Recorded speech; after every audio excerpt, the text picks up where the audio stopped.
The miracles of the Quran. The Prophet Muhammad was just a regular guy. How is it possible that this guy somehow knew the nature of the cosmos and that there was some type of Big Bang? It is Allah who sends the winds, and they stir the clouds and spread them in the sky however He wills. And He makes them fragments, so you see the rain emerge from within them. The Quran makes an interesting distinction between the light of the sun and the light of the moon. He merges the two bodies of fresh and salt water, yet between them is a barrier they never cross. Allah creates you in the womb of your mothers, creation after creation, within 3 veils of darkness. Scientists have said that these 3 veils of darkness correspond to the 3 anatomical layers that protect a developing fetus. I recognize that there are some Muslim scholars that say, hey, Quran is a book of guidance, science is science, they can be separate, but many invite this type of analysis. So let's dive in.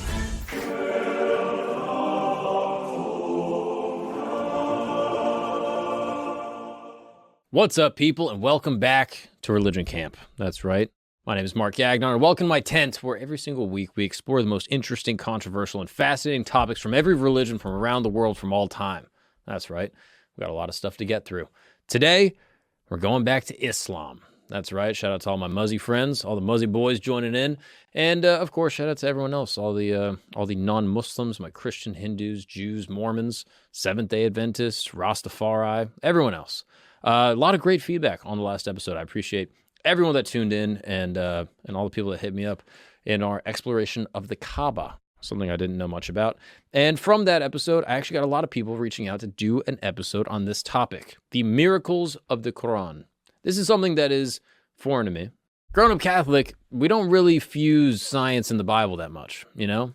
And I understand, like, the Bible and the Quran are not exactly, direct parallels. I've heard it said that the Quran is almost more similar to, like, the role of Jesus in Christianity in a sense, that it almost has a higher connection to the Muslim people. I don't know if that's true. That's what someone told me.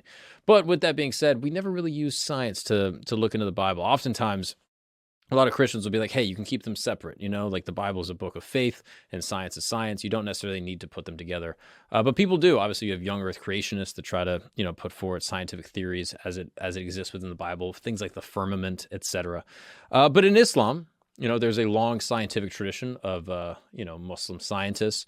Allegedly, they invented zero. That's what people say. Christos, you ever heard that before? I have. Which I don't know how you invent zero, but apparently the Muslims did it. Shout out to y'all. But apparently there's also a long history of people connecting, the holy book of Islam, the Quran itself, with scientific study and actually using scientific scrutiny to go through the Quran and test the words of Allah himself with modern science. And oftentimes with amazing, fascinating results. Again, this is all new to me. So before I begin, I also just want to mention, I recognize that there are some Muslim scholars that say, hey, they almost take a Christian approach where they say we don't need to necessarily connect these two. The Quran is a book of guidance, science is science, they can be separate. But like I said before, many invite this type of analysis. So that's what we're going to be doing today. Let's dive in. Let's start with the Big Bang, shall we? The universe, it's pretty big, massive, ever expanding, stars, galaxies, planets, asteroids, a moon, allegedly. I don't know if we've ever been there, but it's pretty hard to wrap your head around the vastness of space. But it's interesting because in Muslim cosmology within the Quran, there are a few different verses that mention the creation and the nature of the cosmos. So there's this verse from chapter 21, verse 30. I'm going to say chapter. I know oftentimes Muslims will use surah, but for a non-Muslim audience, I feel like it's helpful to use chapter and verse. So chapter 21, verse 30. Have those who disbelieved not considered that the heavens and the earth were a joined entity, then we separated them. A lot of people, including, Muslim scholars, believe that this sounds like what scientists now know as the Big Bang, this idea that everything in our universe started as a single, incredibly dense point before expanding outward. The Big Bang theory wasn't developed until, the 1920s, when Georges Lemaitre, a Belgian Catholic, shout out to the Catholics, he was a priest and a physicist. He proposed this idea that the universe is expanding from this primeval atom, is what it's known as. And 2 years later, Edwin Hubble discovered that galaxies are moving away from us. And the further they are, the faster they move, proving that the universe is ever expanding and constantly going all the way out until the eventual, heat death of the universe. So this gave, a strong support for this Belgian priest model, this idea of this Big Bang. And it led to the realization that, the universe is constantly going and that everything must have come from a single point. What's interesting about this verse from the Quran, again, the Quran is said, according to Muslims, to have been basically, created and ordained by God. It is the word of God that has been transmuted into the Prophet Muhammad, peace be upon him, and then written by scribes later. Now, again, the Prophet Muhammad was just a regular guy living in the region. He was, he was spoken to by God, and then that's where these thoughts came from, right? He is the prophet of Allah. How is it possible that this guy, a smart person, sure, a merchant, somehow knew the nature of the cosmos and that there was some type of Big Bang? So again, this is looked at by Muslim scholars to say that things were one and then they were separated, bang, and exploded outward. There's another verse that talks about this cosmic expansion. This is chapter 51, verse 47. It says, "And the heaven we constructed with strength, and indeed we are expanding it." That's pretty good. That's pretty good. That's a point for the Muzzies for sure. The Arabic word used here is musi una, which comes directly from the root that means to expand or to make wider. And again, this directly aligns with, modern science's current understanding that the universe is constantly expanding, something that Hubble didn't confirm until 1929. Just 1,300 years after the Quran was revealed to the Prophet. It's pretty interesting. When these verses were revealed, the common belief was that the universe, at the time was static. It was eternal. A lot of, Greek philosophers would talk about the eternality of the universe, that it has always existed, it will always exist. Most ancient cosmological models viewed the heavens as these fixed, unchanging spheres. Even Einstein himself initially added a cosmological constant to his equation to maintain a static universe until, it was observed that it was expanding. Yet, again, in the Quran, it describes this expanding creation that came from one single point. Pretty interesting. I think that's 1-0 for the Muslims. What do you think, Christos? They got us by 1,300 years. They're on the scoreboard for sure. I like that. Shout out to y'all. Now, here's another one when it comes to space. The movement of the celestial bodies. And, I just want to also just put a little pin here. I know that there's going to be a lot of people listening to this, specifically non-Muslims, that will be discrediting, that will be having counterpoint skepticism. I think that's completely reasonable. I think there's probably room for skepticism and room for healthy, religious debate. I don't want to start a holy war in the comments. All right, let's keep it civil. But that's not the purpose of this show. This show, again, is to explore the, what's interesting and why so many people from all these different religions find this religion, to be the one true faith, whether it's, Islam, Hinduism, Judaism, Christianity, etc. So I don't want to scrutinize and get lost in the weeds. Again, I'm not here to debate. Okay, I'm just here to open-mindedly and in good faith explore different religions. Let's do another one, shall we? What's up, camp family? What's up, campers? 2 big announcements. Don't skip this. 2 massive announcements. The merch store is back open. That's right. Camp Goods is back in stock. We got these hats that I'm wearing right now. I've been rocking them both on here, on Flagrant. I've been wearing them on stage. We got a bunch more hats like the ones behind me. You can see them all here on the website. We also got some shirts. Oh man, what is this one right here? Come on now. Camp gear for all terrain. We got some other ones. What is this one right here? Oh, this one's beautiful. This one might be one of my favorites. The colors are absolutely crazy. This is Camp Gagnon, vintage wisdom across the globe. Come on now. We got all that and more on the store. We also got these sick mugs right here. You might have seen me maybe sipping from one of these in some of the recent episodes. These are sick. They are all available on the website, campgoods.co. Check it out. Link is in the description. And by supporting the merchandise, you are obviously supporting the show. You're supporting me, and you're obviously, supporting all the amazing people that make the show happen, like Christos, who is currently throwing me t-shirts from underneath this desk here. So please check that out. Additionally, I'm on the road. That's right. I'm doing my 1 hour of stand-up comedy. Some of the greatest jokes ever written, okay?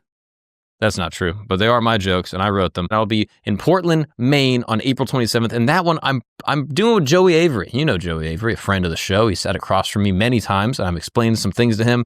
And he might be my dumb friend, but he is a brilliant stand-up comedian, and we will be there in Portland, Maine. If you are in these areas, please come out. And we're adding a ton of dates all through the summer, so check out my website, themarkgagnon.com, for all tour dates and updated info. Come hang out with me. I talk to every single person after the show. If you want to kick it with me, maybe have a drink, I'll be there, and I will see you guys on the road. Now let's get back to the show. Here is a bulletin. Imagine this. You're 30 feet underground, digging through frozen earth with spoons and mess hall plates. Nazi guards patrol overhead. One wrong move, one loose pebble, and it's over. But on this night in 1944, 76 Allied prisoners would attempt the impossible, tunneling their way to freedom in the largest prisoner of war escape of World War II. And centuries earlier, in a cold stone chamber, a teenage girl in armor stood before her accusers. Her crime? Leading armies, speaking to angels, and daring to challenge the most powerful men in Europe. Joan of Arc's trial would become one of history's most infamous moments. These are just two stories from Today in History, the newsletter that brings you the most fascinating events from the past, delivered fresh to your inbox. From epic wars to religious rebellions, ancient mysteries to modern marvels, don't miss another piece of history. Scan the QR code now or click the link in the description to sign up for Today in History. This comes from chapter 21, verse 33. It states, "And it is he who created the night and the day and the sun and the moon." He, obviously being Allah, all in an orbit or swimming. The Arabic word for swimming is yasbahan, which conveys smooth, measured movement through space. That's another pretty good one.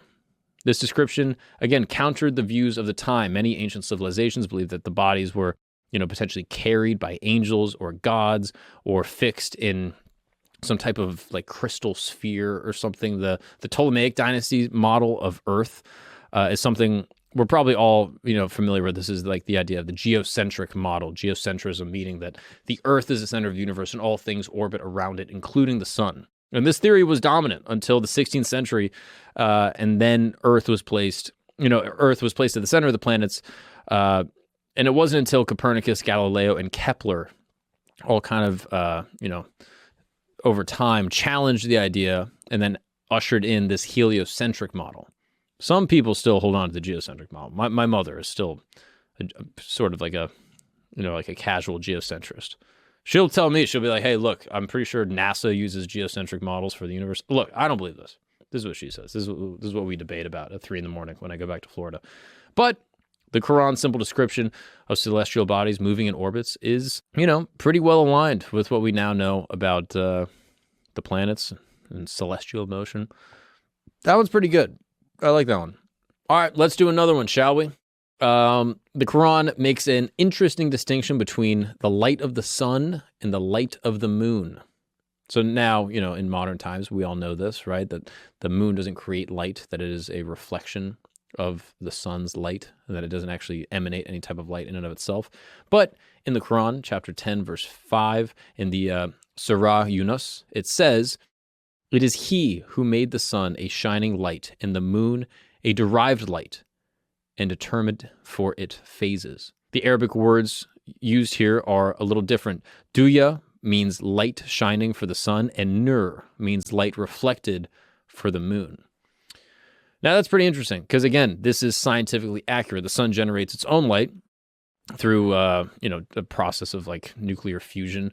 And while the moon merely just reflects the light. Again, this is obvious to us now, but many ancient cultures believed that the moon had its own light. Like the Greeks, for example, referred to the moon as a lesser light. And they didn't clearly understand that it was merely reflecting the sun. But yet, the Quran's precision, again, distinguished between these two, celestial light sources. Which, again, that one's a pretty good one. I don't know what people at the time knew. Maybe there was some people that thought like, oh, it is reflecting. I don't know. That's just in the Quran, and this is what Muslim scholars point out. Another one is the shape of the earth. Again, there's been all sorts of controversy about, is it round? Is it, oblong? Is it like, is it flat? A lot of people believe that. I'm not. I think that's a psyop. I think flat earth is just a way to discredit people that, spend too much time on Reddit or something. That's what I think. But that's not what the Quran thinks. In the Quran, there's a few verses that describe the earth's shape. So, for example, in Surah An-Naziat, chapter 79, verse 30, it says, "And after that he spread the earth." And the earth here is using the word dahaha. And this word means, it comes from the word duhuya, which literally refers to an ostrich egg. And what shape is an ostrich egg? Let's get a picture. It's oval, which is more or less how we know now that the earth is shaped. Not a perfect sphere, but a more oval spheroid that's slightly flattened at the poles due to, the rotation of the earth. It's pretty interesting. I don't know what the common consensus at the time, but for a guy living in, the Middle East in the 7th century, it's pretty interesting that he was able to, to somehow know all of these things, perhaps divinely inspired. Again, that is for you to decide.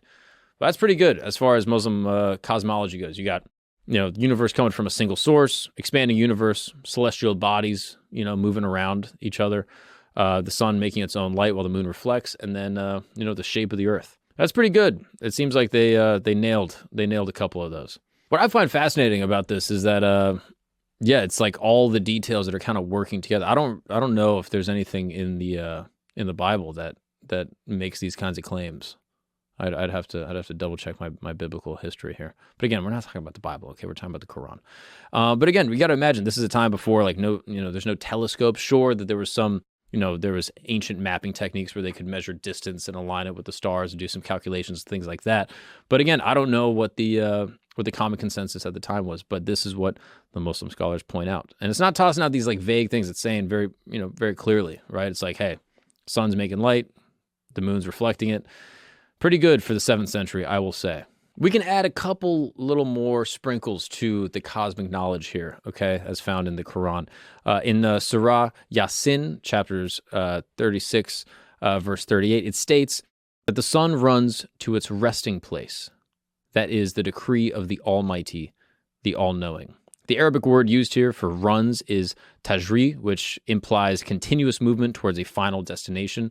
Another verse, the Surah Rahman, chapter 55, verse 37 adds, "When the sky is torn apart and becomes rosy like paint." Now again, modern scientists will say that this is a description similar to the red giant phase that our sun will enter at the end of the sun's life. Eventually the sun will, dissipate, all the energy will be gone. And in that time, it will enter into this red giant phase, which sounds like, rosy paint. Astronomers now understand, the sun, like all stars, follows a predictable life cycle, based on its mass and composition. And the sun is currently in its main sequence phase. It's, fusing hydrogen and, into helium and all that science stuff. But in about 5 billion years, it will, exhaust the hydrogen that exists, and it will, go into a heat death. And this expansion phase matches the Quranic description of the sky being, rosy. That one's pretty good. I like that. Now, what do we make of this? I guess, it's possible that there were lucky guesses. That's up there. It's possible that they had some type of scientific knowledge. They were able to do some calculations, that some people knew this. Maybe it got lost. Maybe it's contested. And, I'm sure some people will say no, people had, the ability to know this stuff. And there were people around, at the time that knew this and it was borrowed. Or it was divinely inspired. Who's to say? That is for you, the viewer, to decide. But it doesn't just end at cosmology. We also got earth sciences and geology. That's right. Again, I asked some of my Muslim friends. I was like, "Yo, send me the things you find interesting." Here's one of them that got sent to me by a friend of mine. When it comes to geology and the way that the earth actually exists, there's a specific verse in Surah An-Naba, chapter 78, verses 6 and 7. The Quran describes mountains in a specific way. It says, "Have we not made the earth as a bed and the mountains as pegs?" The Arabic word here for pegs is autad, which literally means stakes or pegs, like the ones you'd use to secure a tent, which is an interesting metaphorical way to describe mountains, right? But here's the interesting thing. In modern geology, it has been shown that mountains actually do have deep roots that extend far below the surface, that literally anchor the mountains into the Earth's crust. And these roots can go sometimes 10 to even 15 times their height directly into the ground. Something I didn't know. I found that fascinating. And the geological understanding didn't emerge until the 20th century with the, development of, modern geophysics. The theory of isostasy explains how mountains are balanced by these deep roots, just like how an iceberg has most of the mass of it underwater. You see just a part of the top, but then the majority is actually below the surface. Mountains are in a similar way, more below the surface than actually what protrudes on top. And the concept that mountains have these deep roots became accepted after, seismic imaging